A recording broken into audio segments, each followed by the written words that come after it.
नमस्कार दोस्तों, मैं प्रशांत आप सबका स्वागत करता हूं। दोस्तों, यूपी पीसीएस प्रिलिमिनरी एग्जामिनेशन 2020 के लिए जो हम 75 डेज का क्रैश कोर्स चला रहे हैं उसका ये मेरा 5वां लेक्चर है। तो जैसा कि आप जानते हैं कि हमने इस क्रैश कोर्स की शुरुआत की है इंडियन पॉलिटी से, जिसमें अभी तक हमने पढ़ लिया है भारत के संवैधानिक विकास क्रम को बड़े डिटेल में जाकर के 1773 के रेगुलेटिंग एक्ट से लेकर के 1935 के अधिनियम तक को हमने देखा।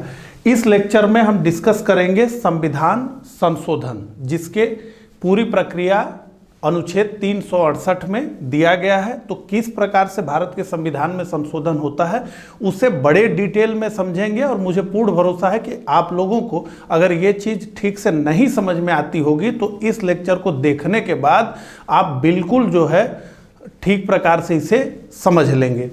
इस लेक्चर को शुरू करूं उससे पहले मैं आपको बताना चाहूँगा कि यूपी पीसीएस प्रिलिमिनरी एग्जामिनेशन 2020 के लिए हमने एक जो है टेस्ट सीरीज बनाया है। इस टेस्ट सीरीज को ज्वाइन करने से आपको 2 लाभ होते हैं। पहला तो ये कि टेस्ट का जो पहली प्राथमिकता होती है कि ज़्यादा से ज़्यादा आप प्रैक्टिस करते हैं एक्चुअल एग्जामिनेशन में जाने से पहले, तो ये तो इसका पर्पज है ही। और दूसरा लाभ आपको इसके ज्वाइन करने से ये होने वाला है कि इसमें एक एक जो क्वेश्चंस हैं उनका जो डिस्क्रिप्शन है, उनकी जो व्याख्या है, हमने इतने डिटेल में की हुई है कि ये क्रैश कोर्स के रूप में भी आपका मार्गदर्शन करेगा। तो मेरे हिसाब से इसे आपको ज्वाइन करना चाहिए, ये बहुत हेल्पफुल होगी आपके लिए। तो ज्वाइन कैसे करना है, तो आपको लिखना है ज्वाइन पीसीएस 2020, और इन दोनों में से किसी भी एक नंबर पर आपको व्हाट्सएप कर देना है। आप कॉल करके भी बात कर सकते हैं, कुछ भी पूछना हो तो आप पूछ सकते हैं। तो चलिए इसी के साथ इस लेक्चर की शुरुआत करते हैं।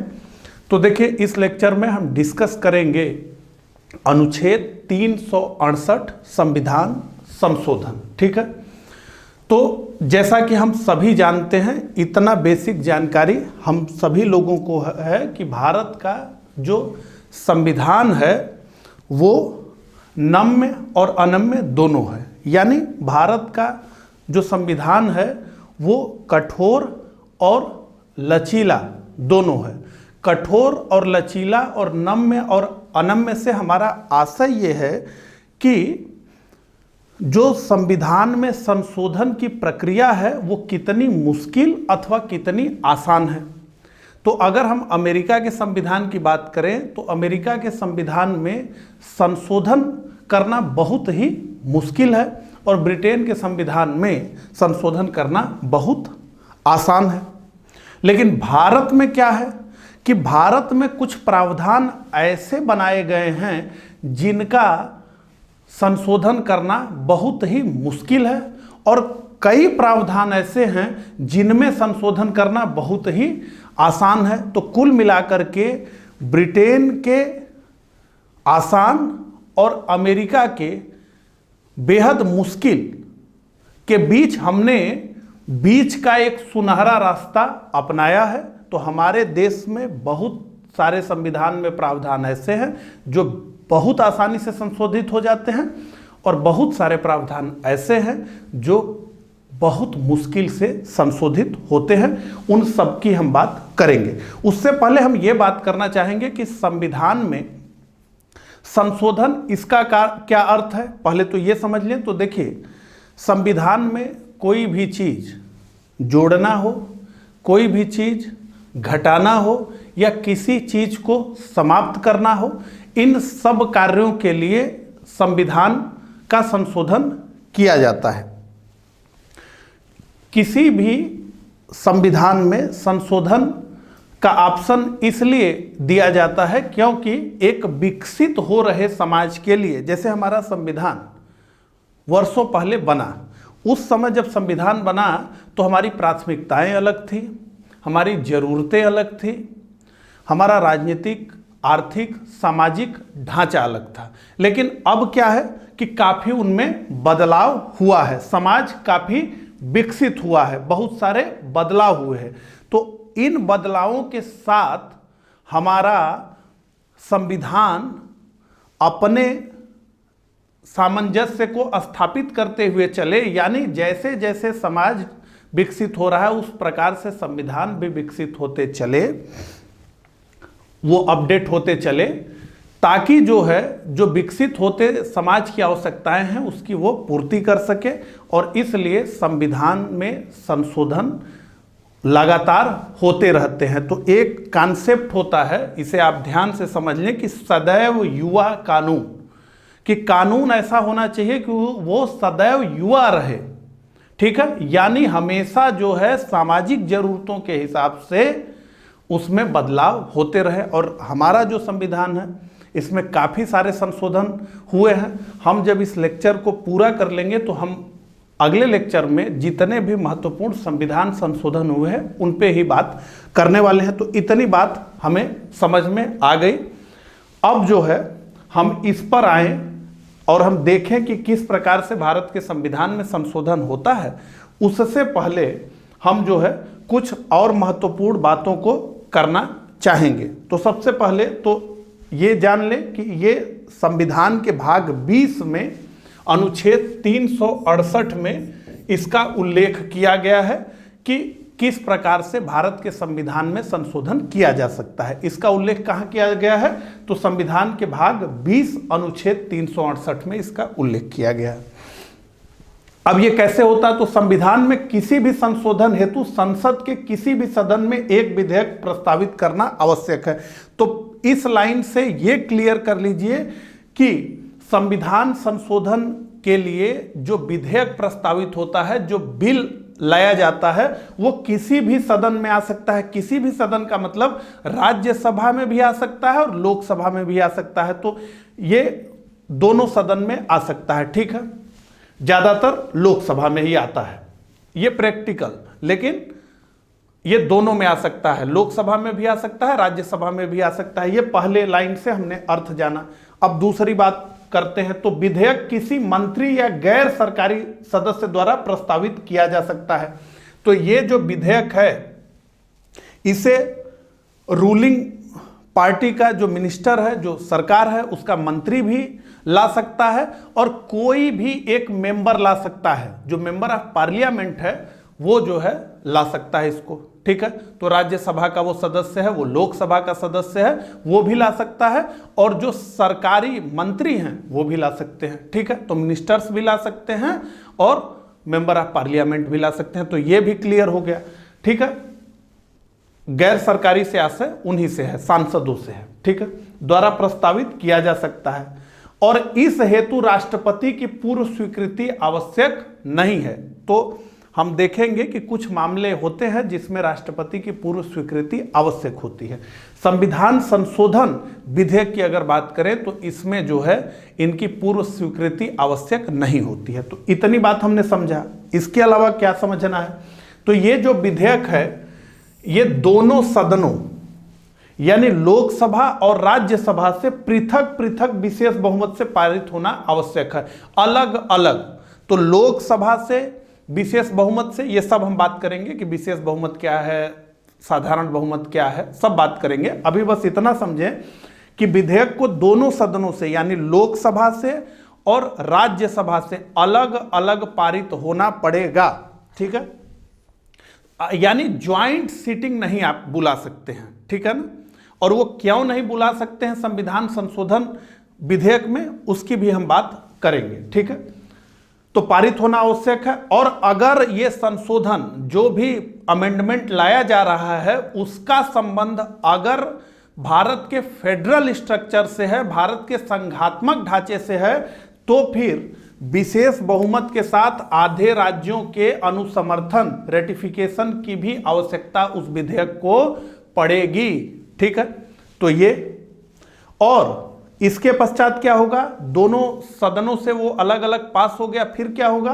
तो फिर जो है ये विधेयक राष्ट्रपति के पास भेजा जाएगा और राष्ट्रपति, यहां आप जान लीजिए कि 24वें संशोधन अधिनियम 1971 द्वारा राष्ट्रपति के लिए ये बाध्य कर दिया गया है, उन्हें ये मजबूर कर दिया गया है कि कोई भी संविधान संशोधन जो विधेयक है वो पास होकर के दोनों हाउसेस से अगर राष्ट्रपति के पास गया है तो उस पर वो केवल और केवल अपनी सहमति दे सकते हैं। आप तमाम तरह के वीटो पढ़ते हैं, वो कोई वीटो इनका लागू होने वाला नहीं है। वो गया और इनको सहमति देनी है, इनका काम बस इतना है कि इनको मुहर लगाना है और कोई अधिकारिता नहीं। इससे पहले ऐसा नहीं था, लेकिन 24वें संविधान संशोधन 1971 द्वारा आयरन लेडी ने यह प्रावधान करा दिया, ठीक है। और जिसके बाद संविधान संशोधित हो जाता है, और ये हो गया तो संविधान संशोधित हो गया, और जो विधेयक था वो एक्ट बन गया, ठीक है। विधेयक अधिनियम बन गया, बिल एक्ट बन गया। तो ये पूरी प्रक्रिया है। जो महत्वपूर्ण चीजें हमें समझनी थी इसमें हमने समझा। यहां तक आपका क्लियर हो गया होगा। अब आ जाते हैं मूल बात पर। तो देखिए, भारतीय संविधान में संशोधन 3 प्रकार की प्रक्रिया द्वारा किया जाता है। यहां एक बेसिक बात आपको मैं बताना चाहूंगा कि हमने लिखा है, उसको पढ़िए, कि भारतीय संविधान में संशोधन 3 प्रकार की प्रक्रिया के द्वारा किया जाता है। तो अमेंडमेंट जो इंडियन कॉन्स्टिट्यूशन में है वो 3 तरह से किया जाता है, लेकिन जो अनुच्छेद 368 के तहत संविधान संशोधन किया जाता है उसमें केवल 2 ही तरीकों का उल्लेख है। कौन सा? तो एक तो ये है कि विशेष बहुमत बाई स्पेशल मेजॉरिटी, और दूसरा क्या है, विशेष बहुमत प्लस राज्यों के अनुसमर्थन द्वारा। हमने देखा था ना, तो by special majority plus ratification of states. तो ये 2 ही तरीकों को दिया गया है। मतलब अनुच्छेद 368, और इसे कहा जाता है संविधान संशोधन, ठीक है, इसे कहा जाता है संविधान संशोधन। तो संविधान संशोधन हम तभी कहेंगे जब वो 2 प्रक्रियाओं से गुजरा हो, या तो वो जो है विशेष बहुमत द्वारा पारित हुआ हो बिल, और या तो वो जो है विशेष बहुमत और राज्यों के अनुसमर्थन द्वारा हो, ठीक है। ये जो सिंपल मेजॉरिटी है, साधारण बहुमत है, इसका उल्लेख एक बार फिर से मैं बता रहा हूं अनुच्छेद 368 में नहीं किया गया है। साधारण बहुमत की बात भारतीय संविधान में की गई है, और जो आर्टिकल साधारण बहुमत से संशोधित होते हैं उन आर्टिकल्स में ही यह लिखा गया है कि यह किस विधि से अमेंड होंगे। आर्टिकल 368 में कहीं नहीं लिखा गया है साधारण बहुमत के बारे में, लेकिन चूंकि हमें समझना है पूरी प्रक्रिया को, इसलिए हमने इसे शामिल किया है, ठीक है। अब समझिए कैसे ये होता है। तो ये सदन में उपस्थित तथा मत देने वाले आधे से अधिक सदस्यों का बहुमत, सदन में उपस्थित तथा मत देने वाले आधे से अधिक सदस्यों का बहुमत। तो अब इसको जो है हमें समझना होगा, क्योंकि इस चीज को सारे लोग जो है छोड़ देते हैं। तो अभी हम देखें तो 543, ठीक है। हम बात लोकसभा का उदाहरण ले लेते हैं, एक हाउस से कैसे पास हो रहा है। 543 कुल मेंबर हैं, 2 इसमें जुड़ते हैं एंग्लो इंडियन। तो एंग्लो इंडियन का पत्ता जो है मोदी सरकार ने साफ कर दिया है। जब हम संविधान संशोधन जो महत्वपूर्ण हुए हैं उनको देखेंगे जब अगले लेक्चर में, तो इस पे बात करेंगे। अभी ये समझ लीजिए 543 ये होता है, ठीक है। तो क्या लिखा है, सदन में उपस्थित तथा मत देने वाले आधे से अधिक सदस्यों का बहुमत। ध्यान से पढ़िए, उपस्थित और मत देने वाले। तो 543 कुल हमारे जो है हाउस का की कैपेसिटी है, 543 हो सकते हैं। अब मान लीजिए इस 543 में किसी दिन 500 लोग उपस्थित हुए। रोज तो सारे उपस्थित नहीं हो सकते हैं, एक बार चुन लेने के बाद कोई बीमार भी हो सकता है, कुछ लोगों का जो है निधन भी हो जाता है। तो कहने का मतलब है कि किसी भी कारण से 500 लोग उपस्थित हुए। तो 543 कुल स्ट्रेंथ है और 500 लोग उपस्थित हुए। तो क्या है लिखा है, सदन में उपस्थित। तो 500 लोग उपस्थित हुए 543 में से। अब इसमें से मान लीजिए कि 20 लोगों ने यह निर्णय लिया कि हम वोटिंग नहीं करेंगे, तो हम वोटिंग प्रक्रिया में भाग नहीं लेंगे, हम मतदान नहीं करेंगे। कोई बिल है उस पर उन्होंने कहा कि हम मतदान नहीं करेंगे। आप अक्सर देखते होंगे कई राजनीतिक पार्टियां जो है सदन से वॉकआउट करती हैं, वो वोटिंग नहीं करती, कहे कि हम मतदान में हिस्सा ही नहीं लेंगे। तो मान लीजिए 20 सदस्यों ने मतदान में हिस्सा नहीं लिया, तो कुल कितने सदस्य हो गए, 480। हमने दोनों बात देख ली, सदन की कुल स्ट्रेंथ कितनी है, हाउस की स्ट्रेंथ कितनी है। उसके बाद हमने क्या देखा कि उपस्थित कितने हैं, तो स्ट्रेंथ है 543। किसी विशेष दिन 500 लोग आए और उसमें से 480 लोगों ने यह निर्णय लिया कि हमें वोटिंग करनी है। तो 480 का आधा कितना होगा, 240, और 240 प्लस 1 ये क्या है, यही बात किया जा रहा है, यही बहुमत है। जो सिंपल मेजॉरिटी की बात कर रहे हैं हम, उसमें यही बहुमत है 241। तो इसे हम क्या कहते हैं, वर्किंग मेजॉरिटी, कार्यकारी बहुमत। और एब्सोल्यूट मेजॉरिटी क्या होती है, 543 का आधा करिए प्लस इसमें 1 जोड़िए, 272, यानी जितने जो है स्ट्रेंथ से गवर्नमेंट फार्म होती है भारत में, ठीक है, 272। तो मतलब हम देखें तो 272 से कम भी रहे तो काम चल जाए। एक बात और समझा देता हूं ताकि आप एकदम क्लियर हो जाए। ये हो गया, अभी इसको मिटाता नहीं हूं, मैं इधर लिख देता हूं। तो गढ़ पूर्ति का नियम है कि अगर 10% सदस्य किसी दिन आए हैं तो क्या हो जाता है कि सदन चलेगा गढ़ पूर्ति में। तो 543 हम मोटे तौर पर मान लें कि अगर किसी दिन जो है 100 ही सदस्य आए हैं, ठीक है, केवल 100 सदस्य आए हैं, सदन चलेगा ही, 10% पर ही सदन चलने लगता है, ठीक है। गढ़ पूर्ति 10% हुई, सदन स्टार्ट हो गया। 1/10 जो है कुल स्ट्रेंथ का, तो 100 आए हैं और 100 में से 100 लोगों ने हिस्सा ले लिया मतदान में, सबने कहा कि हम वोटिंग करेंगे, ठीक है। अब जो है कितना चाहिए,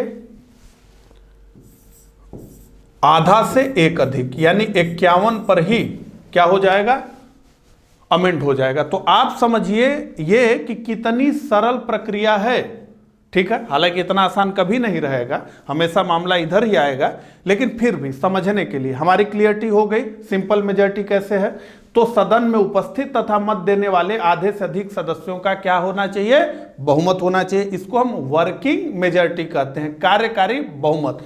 अगर हम 272 की बात कर रहे हैं 543 में, तो उसे हम कह रहे हैं एब्सोल्यूट मेजॉरिटी, पूर्ण बहुमत। इसलिए आप हमेशा सुनते होंगे पूर्ण बहुमत की सरकार, ठीक है। तो अब ये हो गया। अब यहां जितनी बात मैंने समझाई थी उसे एक बार फिर से मैंने लिख दिया है कि आप इस बात को भूले नहीं। तो क्या लिखा गया है, इस प्रकार के यानी साधारण बहुमत द्वारा किए गए संशोधनों को अनुच्छेद 368 के अर्थों में संविधान संशोधन नहीं माना जाता। तो इसे संविधान संशोधन नहीं माना जाता। अब हम ये देखना चाहेंगे, इतनी बात हमने कर लिया, तो हमारे मन में ये जिज्ञासा है कि हम ये जाने कि संविधान के कौन कौन से प्रावधान हैं जो इतनी आसानी से अमेंड हो जाते हैं, और ये एग्जाम के लिए के दृष्टिकोण से भी महत्वपूर्ण है और हमारे समझने के भी दृष्टिकोण से। तो उसे हम देख लेते हैं, बड़े डिटेल में मैंने लिखा गया है इसमें, लेकिन इसमें भी आदि लगेगा, इससे ज्यादा चीजें हैं, लेकिन जो महत्वपूर्ण है सब मैंने लिख दिया है। तो अनुच्छेद 2 नए राज्यों का प्रवेश या नए राज्यों की स्थापना, ये क्वेश्चन बहुत पूछता है। हमें लगता है कि इसके लिए तो बहुत विशेष बहुमत की जरूरत होगी, लेकिन ये सिंपल मेजॉरिटी से होता है, इसी प्रक्रिया से होता है। राज्यों के नाम, क्षेत्रफल, सीमा आदि में परिवर्तन और नए राज्यों की स्थापना आदि।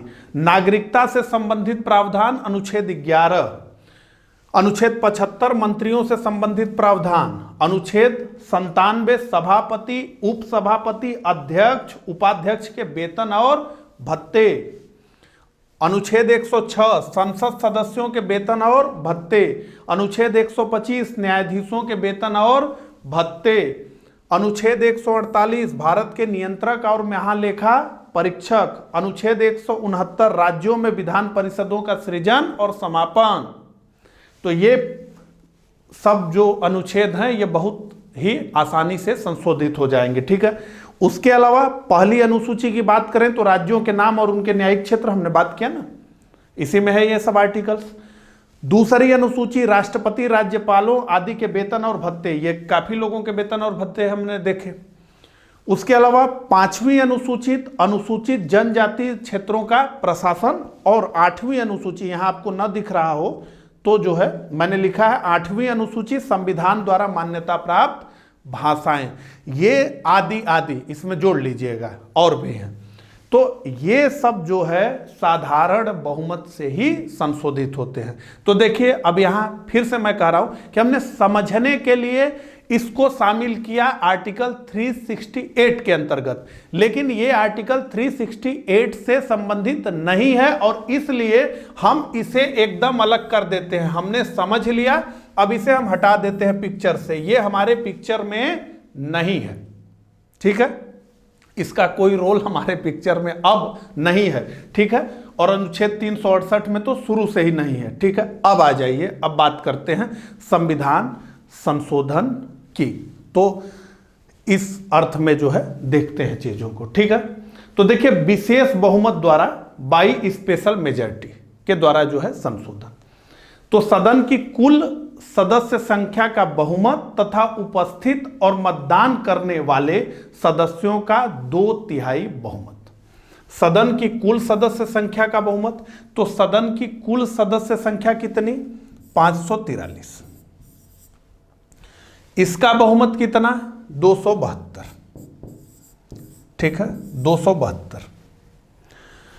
तो क्या कहा गया? सदन की कुल सदस्य संख्या का बहुमत, तो 543 में 50 + 1 272, ठीक है, ये समझ में आ गया, ये एक स्थिति। उसके बाद क्या कह रहा है? उपस्थित और मतदान करने वाले सदस्यों का 2/3 बहुमत। उपस्थित और मतदान करने वाले सदस्यों का 2/3 बहुमत।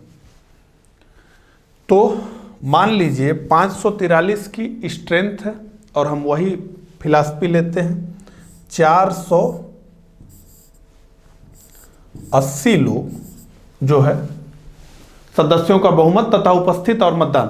तो मान लीजिए 543 टोटल स्ट्रेंथ है, 500 लोग आए, ठीक है, 500 लोग क्या हुए? उपस्थित हुए। इसमें से 480 ने कहा कि हम क्या करेंगे? वोटिंग प्रक्रिया में भाग लेंगे। 20 ने कहा कि हम भाग नहीं लेंगे।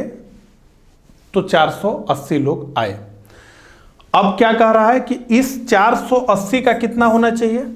पहली चीज तो यह है कि 272 तो होना चाहिए। मतलब क्या कर रहा है? सदन की कुल सदस्य संख्या का बहुमत, सदन की जितनी भी संख्या है उसका आधा करिए, उसमें 1 जोड़िए, उतना तो होना चाहिए। उसके बाद उपस्थित और मतदान, तो मान लीजिए 500 लोग उपस्थित हैं, 480 लोग मतदान में क्या करेंगे? हिस्सा लेंगे। तो इसको देखते हैं। तो देखिए 480 है, इनका 2/3 कितना होगा? 320। तो हमने दोनों कंडीशंस फुलफिल कर दी, ठीक है। पहला क्या कि पहला ये है कि 272 होने चाहिए, तो ये 320 है, 272 होने चाहिए, यानी जो टोटल स्ट्रेंथ है उसका जो है मेजॉरिटी होनी चाहिए, जो कि 272 होती है। तो 272 तो है।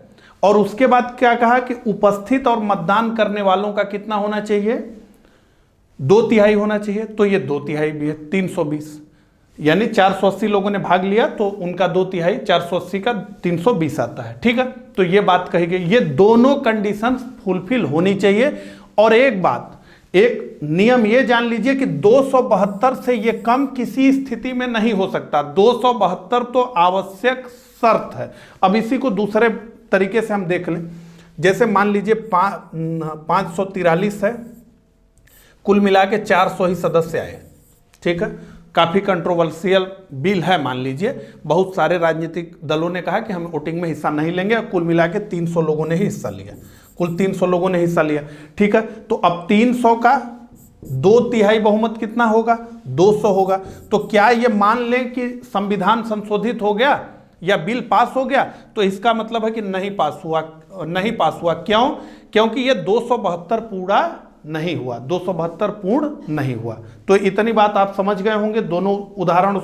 अब एक बात मैं आपको और बताना चाहूंगा कि संविधान संशोधन जो विधेयक होता है उसमें ज्वाइंट सीटिंग का कोई मामला नहीं है। जैसे साधारण विधेयक में एक प्रावधान किया गया है कि कोई बिल है जिसमें काफी गतिरोध है, तो दोनों जो हाउसेस हैं यानी लोकसभा और राज्यसभा दोनों का एक ज्वाइंट सेशन बुला लीजिए और ज्वाइंट सेशन में जो है बिल को इंट्रोड्यूस करिए और उसके बाद क्या है कि वहीं से पास करा लीजिए। ठीक है, अब इसमें दिक्कत क्या होती है कि जैसे हम जानते हैं कि 543 तो लोकसभा में जो है सदस्य होते हैं और 245 राज्यसभा में होते हैं, तो मतलब कितना कम। अब होगा क्या कि 543 प्लस 245, ठीक है, तो 8, 8 और 7, टोटल 788 मेंबर हो गए। ठीक है, अब होता क्या है कि लोकसभा में हम जानते हैं कि 272 तो पहले सरकार बनाने के लिए ही राजनीतिक दल को चाहिए, तो वो सरकार बनाता है। और ज़्यादातर जैसे लोकसभा में जो मूड होता है वोटर्स का वो काफ़ी तेज़ी से स्विंग होता है, ठीक ना। तो मान लीजिए किसी की लहर चल रही हो और ऐसे में वो काफ़ी ज़्यादा सीटें जीत करके आ जाए। जैसे एक एग्जाम्पल मैं आपको देना चाहूँगा कि 1984 का जो लोकसभा चुनाव हुआ था इंदिरा गांधी की मृत्यु के बाद, उसमें उस लहर में राजीव गांधी ने कुल 415 सीटें जीत ली थी, यानी कांग्रेस ने 415 सीटें जीत ली थी। तो एक बात हम समझें कि 788 का हाउस हो गया, माने राज्यसभा से भी और जो है लोकसभा से भी ज्वाइंट सीटिंग हुई, तो 788 कुल मेंबर हो गए। अब 788 का जो आधा होगा, ठीक है, 788 तो 394, और इसमें अगर हम एक जोड़ देंगे तो हमें कुल कितने सदस्यों की आवश्यकता होगी? 395। मतलब लोकसभा में ही एक पार्टी के पास कितने मेंबर हैं? 415, और ज्वाइंट सीटिंग हुई उसमें जो है कितने मेंबर्स की आवश्यकता होगी? 395। ठीक है, तो ऐसे में क्या है कि राज्यसभा का प्रभाव आप देखेंगे तो न्यून हो गया, खत्म हो गया। राज्यसभा की अगर कोई अलग राय है तो उसका कोई मतलब नहीं रह गया। और यहां पर एक बात मैं आपको बताना चाहूंगा कि जो भारत में लोकसभा है वो भारत की जनता की प्रतिनिधि है, भारत के जो नागरिक हैं उनका प्रतिनिधित्व करती है लोकसभा केंद्र में, और जो राज्यों की सभा है वो प्रतिनिधित्व करती है भारतीय राज्यों की। और इसलिए क्योंकि हम जो है एक संघ हैं, तो राज्यसभा राज्यों का प्रतिनिधित्व करती है और लोकसभा भारत के नागरिकों का प्रतिनिधित्व करती है, और इसलिए दोनों के अधिकारों को जो है इस प्रकार से कुचला नहीं जा सकता है। तो जो कम महत्वपूर्ण चीजें हैं उनमें तो ज्वाइंट सीटिंग कर लीजिए, ऐसे कर लीजिए, कोई दिक्कत नहीं। लेकिन जो महत्वपूर्ण चीजें हैं संविधान में जिनमें संशोधन करना है उसमें ज्वाइंट सीटिंग हम नहीं करने देंगे।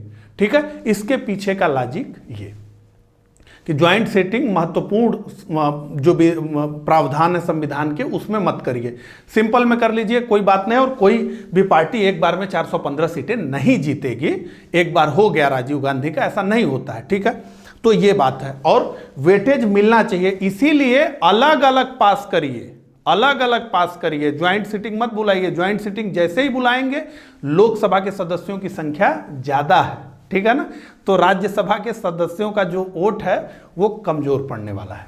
तो ये बात हमने समझ लिया। ठीक है, तो जिन विषयों का संबंध भारत के संघीय ढांचे से यानी फेडरल स्ट्रक्चर से है उनको छोड़कर संविधान के जितने प्रावधान हैं वो विशेष बहुमत से संशोधित होते हैं। ध्यान रखिएगा, ये प्रावधान भी, इसको भी छोड़ करके, हमने इसको इसलिए नहीं लिखा है वहां पर क्योंकि आर्टिकल 368 में तो इसकी बात ही नहीं, तो हम इसको लिखें क्यों। लेकिन आप इसको समझिए कि इसको छोड़ करके और जो फेडरल स्ट्रक्चर से जुड़ा हुआ मामला है भारत के संविधान का, उसको छोड़ करके आप जो है सारा जो संशोधन है, जो जितने प्रावधान है उनमें संशोधन कर सकते हैं। यह बात हमें समझ में आ गई, क्लियर हो गया।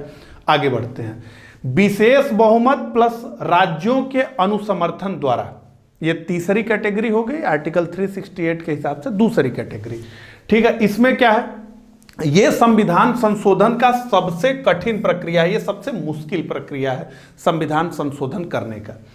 तो इसमें क्या है, तो इसमें विशेष बहुमत चाहिए, जिसकी बात हमने कर ली बड़े डिटेल में, वो चाहिए। और उसके बाद क्या चाहिए कि आधे राज्यों के विधानमंडलों का अनुसमर्थन चाहिए, उनका रेटिफिकेशन चाहिए और इसके द्वारा तो विशेष बहुमत चाहिए और उसके बाद आधे राज्यों का, तो कुल जितने राज्य हैं उनमें से आधे राज्यों का भी समर्थन चाहिए। और अगर उस राज्य में लेजिस्लेचर के 2 हाउस हैं, यानी विधानसभा लेजिस्लेटिव असेंबली और विधान परिषद लेजिस्लेटिव काउंसिल, अगर दोनों है यानी द्विसदनीय विधायिका अगर वहां है, तो उन दोनों का अनुसमर्थन चाहिए। उन दोनों का, विधानमंडल इसीलिए लिखा गया है, विधानसभा यहां शब्द नहीं लिखा गया है, ये ध्यान रखिए।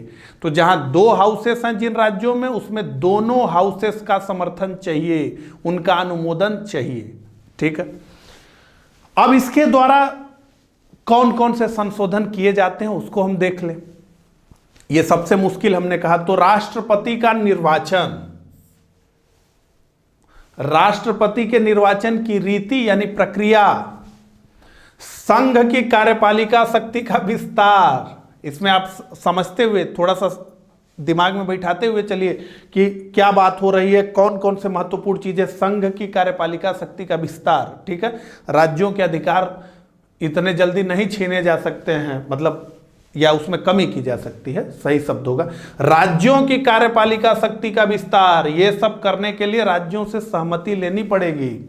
संघ राज्य क्षेत्रों के लिए उच्च न्यायालय, भाग 5 का अध्याय 4 संघ की न्यायपालिका, भाग 6 का अध्याय 5 राज्यों के उच्च न्यायालय, भाग 11 का अध्याय 1 संघ एवं राज्यों के बीच विधायी संबंध, 7वीं अनुसूची में लिखित कोई सूची, संघ राज्य समवर्ती सूची में संशोधन होगा तो राज्यों से भी अनुसमर्थन चाहिए, संसद में राज्यों का प्रतिनिधित्व, और राज्यसभा की बात हो रही है, और स्वयं अनुच्छेद 368 के प्रावधान।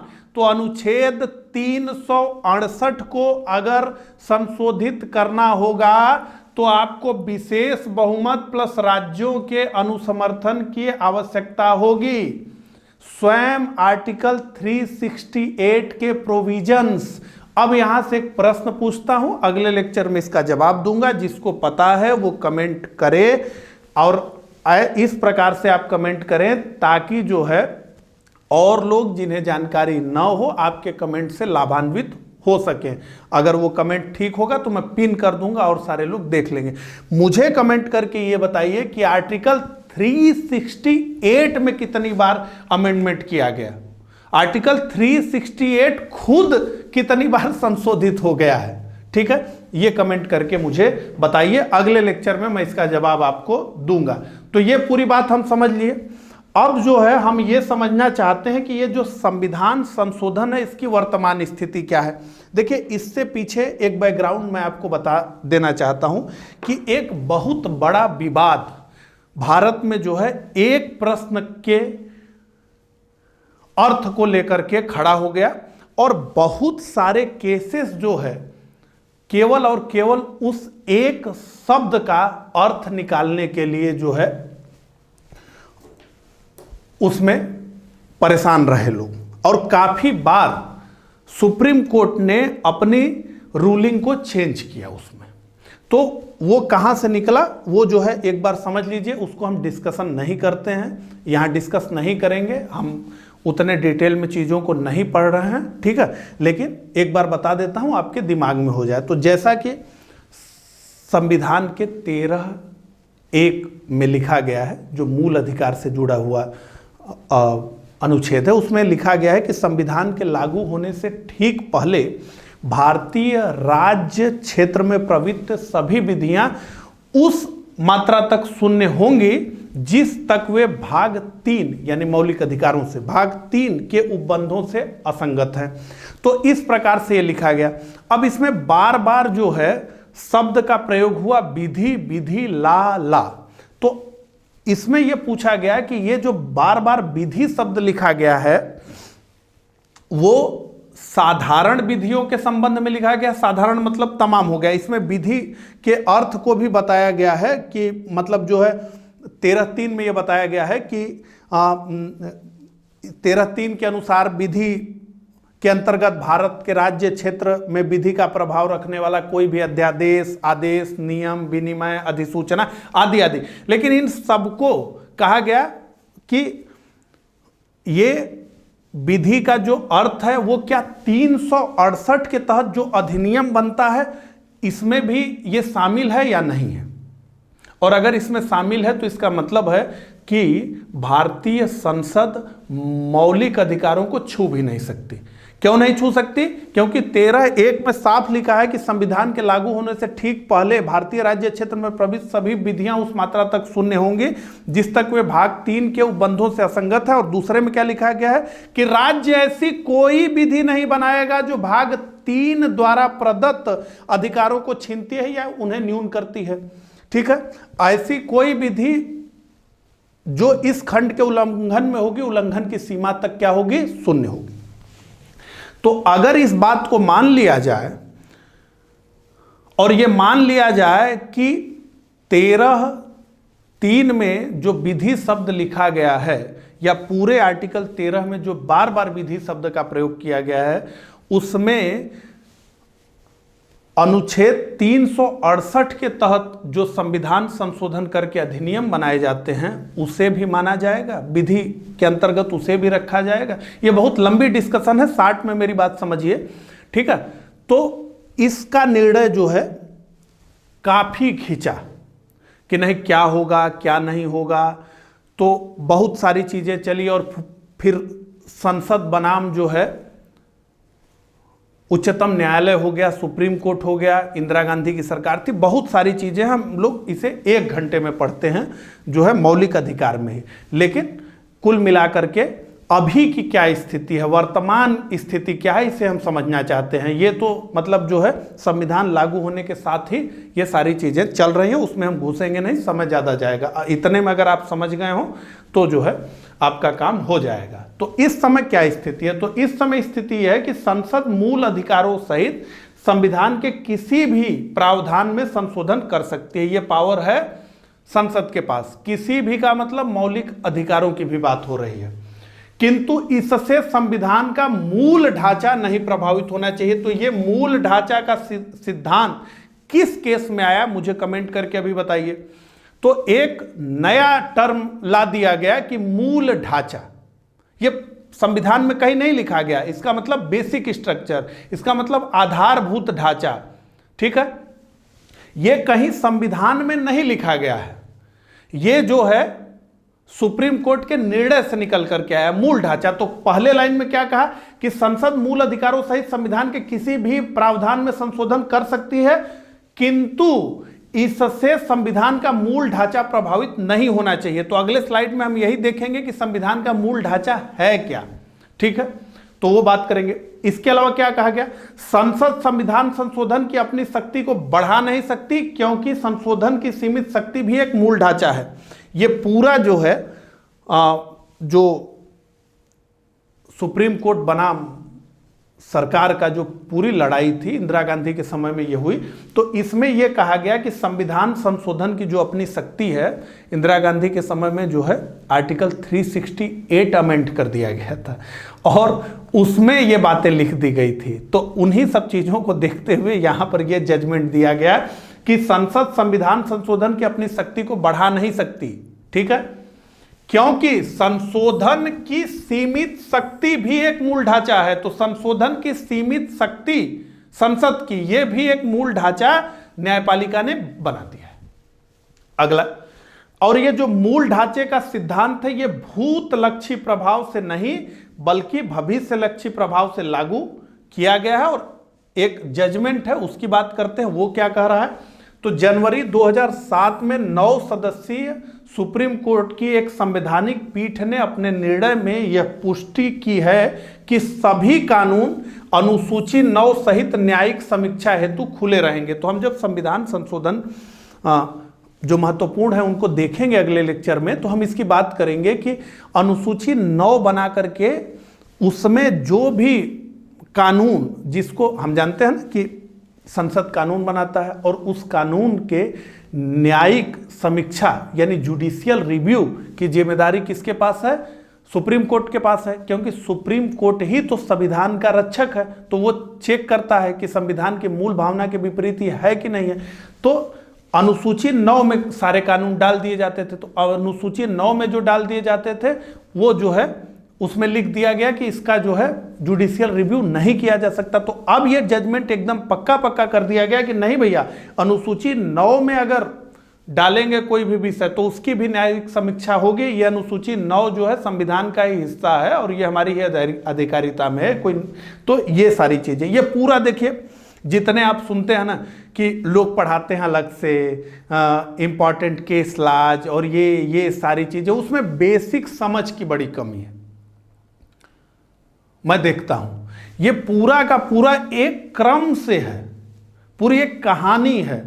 अगर उसे ठीक प्रकार से आप सेट कर पाएं तो ये कहानी है कि कैसे कैसे जो है ये पूरे मामले चले, ठीक है। लेकिन उसको लोग अलग से पढ़ाते हैं, जबकि उसको पढ़ाना चाहिए मौलिक अधिकार में ही। ये आर्टिकल 13 से जुड़ा हुआ है, अनुच्छेद 368 से तो जुड़ा ही है, लेकिन बाद में जुड़ा है। पहले वो आर्टिकल 13 से जुड़ा है, लेकिन ना आर्टिकल 12 ना आर्टिकल 13, सीधे जो है 14 से शुरुआत होती है चीजों की, ठीक है। और अलग से वो केसेस पढ़ाए जाते हैं तो कुछ समझ में आता नहीं है, ठीक है।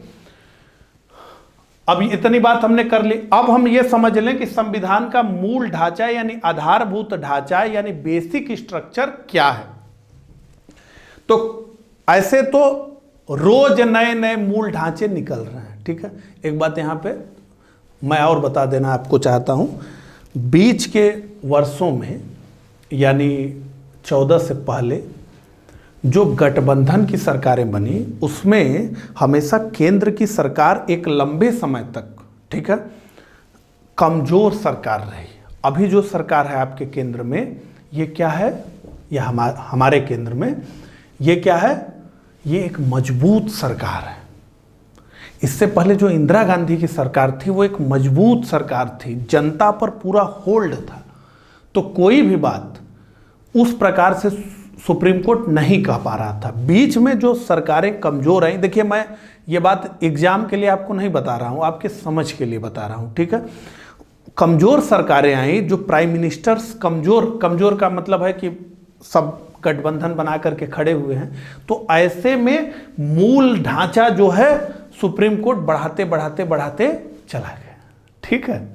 जबकि एक पूरा सहज है, अगर आप इन केस लाज को देखेंगे तो आपको एक बात समझ में आएगा कि किस प्रकार से कंप्रोमाइज किया गया था इंदिरा गांधी के समय, ठीक है।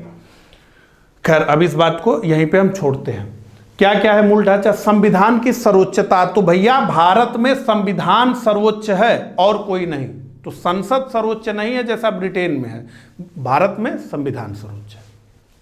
सरकार का लोकतांत्रिक व गणतांत्रिक स्वरूप। तो सरकार का लोकतांत्रिक स्वरूप होगा, जनता के प्रतिनिधि जनता से चुन करके आएंगे, और भारत एक गणतंत्र होगा, यानी भारत का जो राष्ट्र का प्रमुख होगा वो कोई राजा या रानी नहीं होगा, बल्कि वो एक चुनाव की प्रक्रिया से आएगा। संविधान का धर्मनिरपेक्ष चरित्र। तो भारत का जो संविधान है वो सेकुलर ही रहेगा, भारत सेकुलर ही रहेगा। इसे जो है किसी धर्म आधारित राज्य इसे नहीं बनाया जा सकता।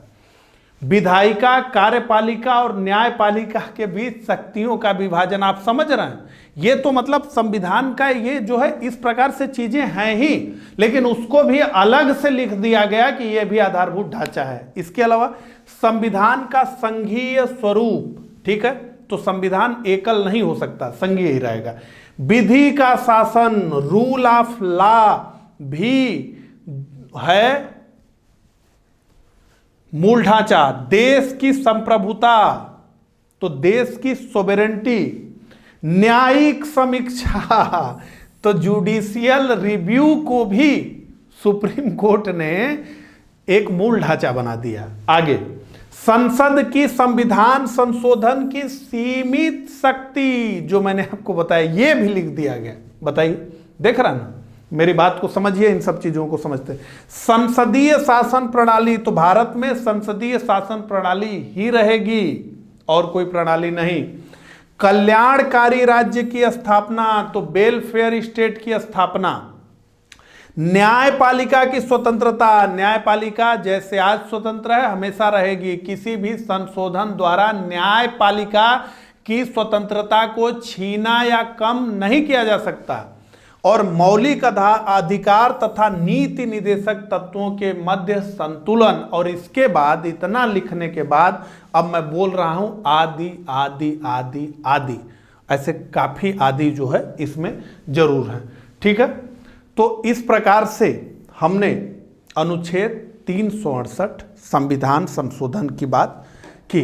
मुझे कमेंट करके जरूर बताइएगा कि मेरा ये प्रयास आपको कैसा लगा, और अगर अच्छा लगा हो तो इस वीडियो को लाइक जरूर कर दीजिएगा और कमेंट जरूर करके बताइएगा कि मैं किस प्रकार से जो है इन सब चीज़ों को आपके बीच प्रेजेंट कर रहा हूँ। ठीक है, तो इस लेक्चर में बस इतना ही। मिलता हूँ इसी लेक्चर के अगले पार्ट में, तब तक के लिए आप सभी को नमस्कार।